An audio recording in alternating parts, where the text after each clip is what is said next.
Hey guys, what's going on? Teen Hustle here, back with another video. Today I'm going to be going over the mistakes sellers make when they're trying to sell sweets at school. All of these I've done before, but now that I don't, I turn over more than 60 quid a day, which is about £300 a week. So hopefully these tips help you guys make some more money, not get you caught, and also save you a lot of time as well. The first mistake for you guys is not trying out new products. This is something that I didn't do at the start, and I think it's probably made me a lot more money now that I have. Obviously you've seen in my first video I've only sold Tic Tacs, Oreo Thins, and I think Mentos, something like that. Now instead what I did was I went to Asda and I bought some variety packs like this. Since then, now when I want to try out, this helped me, try out some new products. This one's got 6 in it. I'll just show you it again. So it's got Rolos, Aeros, Munchies, Toffee Crisps, Kit Kats and Yorkies. So I bought one of them, tried them out in school, and then I found out what sold best and what didn't really sell.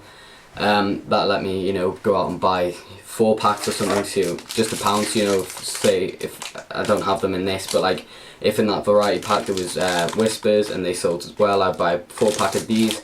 I'd buy a few of them and then obviously start selling them at school. Now when I want to try out new products, I tend to go to Costco or something and buy a big 30-box variety pack, of Doritos or something, with all the flavors: chili, heat wave, tangy cheese, and then originals, just stuff like that.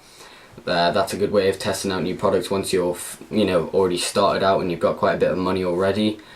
Yeah, so trying out new products, things like actual Oreos. In my first video I was only selling Oreo Thins. Now I sell actual Oreos, and that makes me about £32 a week. Whispers that I just showed you, about another 32 quid a week. Obviously in my first video I didn't do drinks. I said that it was too heavy and stuff like that. It wasn't really worth it.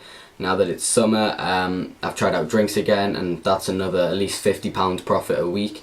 So yeah, trying out new products can certainly help you guys make a lot more money. So the second mistake is not shopping around, and what I mean by this is not going to different shops and seeing if you can find a cheaper price. Originally, like I said, once you'd gone and found variety packs and stuff and find out what sold well for you, I would go to Asda and pay £1 for a 4-pack and make £1 per 4-pack. I'll just show you this guy, I'll show you it again. So this would just make you £1. Now instead of buying the paying £1 for 4 Whispers, I go to Costco. This is something that you should do when you're further on. But I'll go to Costco now and I pay £15 for 22 boxes of the 4 packs of Whispers like that. So that's what,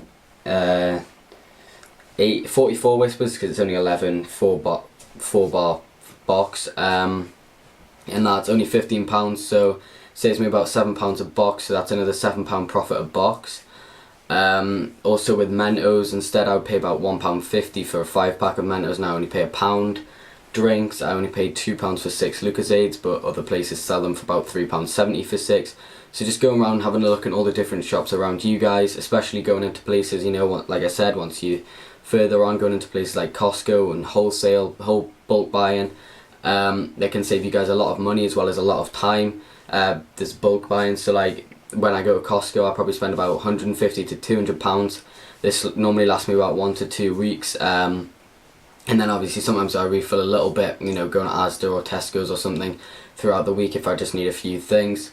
It's cheaper when I bulk buy it, and it's also a lot easier for me. I spend a lot less time doing it. So yeah, that's mistake number 3 is not hiring people. I know quite a few people think that it's better to just do it on your own, sell for yourself, make up to about £30 a week. That's what I'd say you could probably max out doing it by yourself. But I think it's much better to hire people, because I don't even sell myself anymore. I got caught in my school, so instead I pay people £10 to £15 a week, depending on how much I give them and what days they're doing. To sell for me instead. It means I can bring about 5 times what I already brought into school. It also means you can expand into other schools. So yeah, it's a lot better to hire people. I'll do another video on who to hire, how much you should pay them, and I'll do another video on other schools and whether you should hire in other schools or not. Mistake number 4 is charging too much for what you're selling. So like I've said in my last video, I sell everything from about 50p to £1. Some people in other schools, they'd sell a pack of Mentos like this for 70p. Now the problem with that is, if you're only paying 20p for it and you're selling it for 70p, you know, you are making 50p per thing, and I think that it could be better to sell at a higher price if you're just doing it on your own. But you know, if you've got more people bringing more stuff in for you, like I do, I've got people selling for me, like I said, you can bring a lot more stuff in. So you know, like how much you have, like supply isn't really a problem. It's just how much you can sell really. Like the more you sell, normally the more money you make. So like I said, if you bought one of them Mentos like these again for 20p and sold it for 70p, that'd be 50p profit for that Mentos. But you know, if you sold it, and so if someone had £1, then they'd have 30p left over and they wouldn't be able to get anything else off you. But instead, if you sold it at something like 50p, you'd make 30p per Mentos. They could buy 2 off you and that'd be 60p, and it'd only be 10p more. But say 10 people do that a day, that'd be another £1 a day. So you know, and over time this all adds up. So I think charging lower prices is definitely a big thing that you should do. Also, it means that other sellers can't just start, you know, selling it cheaper, because if you're selling it at basically, you know, 30p per Mentos isn't really that much. If you're selling it quite low, more people are going to want to come to you, and they're not really going to get annoyed at you for, you know, ripping them off. It also means that they're not going to go to the shops on the way to school and just buy it there instead of you, because you're more expensive than the shops. So yeah, mistake number 5 for you guys, is the last one, is you know, not finding your spot in the school. Like, what I mean by this is, it's a lot easier to get caught if you're just walking around on the playground with your bag, you know, showing people what you've got and stuff. Instead, if you can find a bench or something that's out of the way of all the teachers, and people come to you instead, you're a lot less likely to get caught. So I've probably had about 4 or 5 people selling for me.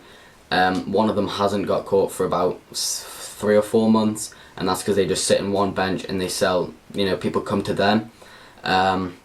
It's a lot easier for you as well. You don't have to carry around a big heavy bag. People always know where to find you. They're not going to have to walk around all the playground looking for you, and maybe it's not even buy anything off you. It also means someone else, another seller, can't steal that spot. So yeah, it's a lot better, sorry, to find your own spot to sell in and stay there. If you guys like the video, don't forget to comment, like and subscribe. It really helps me out, and also it'll make sure that you guys see some more videos like this one.